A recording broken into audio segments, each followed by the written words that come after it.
గురుగారు కొంతమంది కూర్చున్నప్పుడు, నించున్నప్పుడు కూడా అదే పనిగా కాళ్ళు ఊపుతూ ఉంటారు. ఇదేమైనా దోషమా? శకున శాస్త్రం ఏం చెప్తుంది? శాస్త్రం ఇది వ్యాధి అంటుంది. వ్యాధికారకంగా వచ్చేదే దోషం. ఆ దోషానికి కారణం శాస్త్రంగా మనం చెప్పినప్పుడు శకున శాస్త్రంలో ఒక ప్రత్యేక అంశం అవుతుంది. కాళ్ళు ఊపడం ఒక దోషం.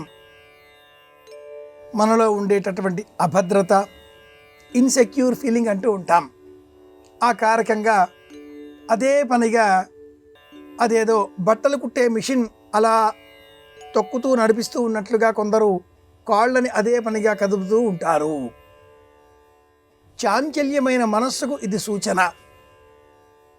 శారీరకపరమైన రుగ్మతకు ఇది మరి ఒక ప్రతీక.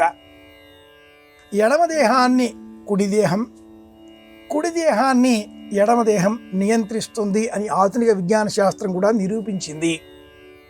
ఈ నేపథ్యంలో శరీరాన్ని 2 భాగాలుగా విభజించిన సనాతన విజ్ఞానం నిలువుగా కాకుండా అడ్డుకోటగా చూసినప్పుడు నాభి దిగువన ప్రాంతం జలధరింపుకు లోనైతే కీడు. అలా జలధరింపుకు లోనైనప్పుడు మాత్రమే కాళ్ళు ఇలా కదిలిస్తూ ఉంటాం. ఊర్ధ్వభాగం జలధరింపుకు లోనైనప్పుడు ఇది శుభం, ఇది మంచిదే, అదురుపాటు అన్న పేరిట ఈ శకున శాస్త్రం మనకు తెలియజేసింది. ఇందులో మళ్ళీ కుడి ఎడమ, మహిళలకు ఎడమ శుభం, మగవారికి ఎడమ అశుభం. ఇరువురికి సంబంధించి నాభికి దిగువన ఉండే భాగం అదురుపాటుకు లోనవుతే అది అశుభం.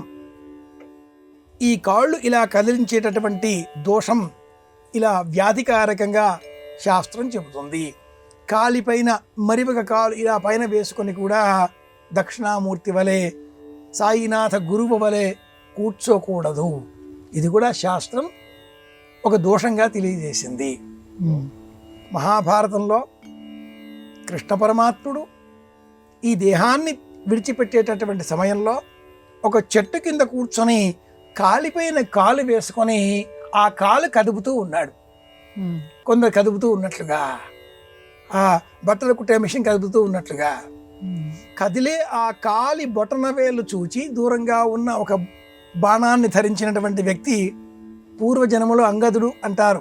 పౌరాణిక కథనాలు చెప్పేటటువంటి వారు బొటనవేలు నెమలి కన్నుగా భావించి బాణం ప్రయోగించడంతో కృష్ణుడు దేహత్యాగం చేయవలసి వచ్చింది.